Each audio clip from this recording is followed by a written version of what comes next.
Hey everyone, I'm going to have a chat about Madam X, the third book in the Illicit Things series. Comes after her, comes after him. Book 3, Madam X.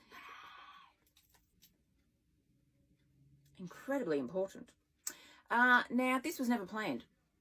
Now, for a lot of writers out there, you know that when you come up with the idea for one book and then what you end up writing in that book and what it ends up being, you will maybe then get extra ideas for extra characters from said book, which is what this happened. Originally, I just planned her. Came from a dream after watching way too many episodes of Blue Bloods, the TV show. And then out of that came the second book, him. Now, because there are characters in the book who are authors, I had to come up with titles for their books, as you do. Kind of like Murder, She Wrote with Jessica Fletcher. You know, every year or so she released a new book on the show and talked about it, like The Corpse Danced at Midnight, that type of thing. So I had to come up with book titles for the two authors, in her and him, and a couple of other authors. And so somewhere in there, this book came about. Now, Sydney, in book 1, moves to New York after 10 years in LA, and she buys the brownstone from the couple who bought it from the estate of Madam X. So the brownstone she buys used to belong to Madam X. And she does it up. And a whole bunch of stuff kind of happens due to being Madam X's brownstone. Sydney gets involved with the Ryans. And then because it's her point of view, him is then from the point of view of Sean Ryan, the grandson of the police commissioner. So this then becomes the reason why her happens. So what I realised not too long ago was this is essentially a 3-act structure. Her is the inciting incident and the leader. Him is then Act 2, which is all the good stuff, all the bad stuff, ups, downs, everything else. You start finding out some things. And then book 3 is the final act, where you find out exactly why all of this happens. Now, for some people, they might think, well, why didn't you just start it in order? Because this wasn't planned. I had no idea I was going to do this. Which is why it's so much shorter.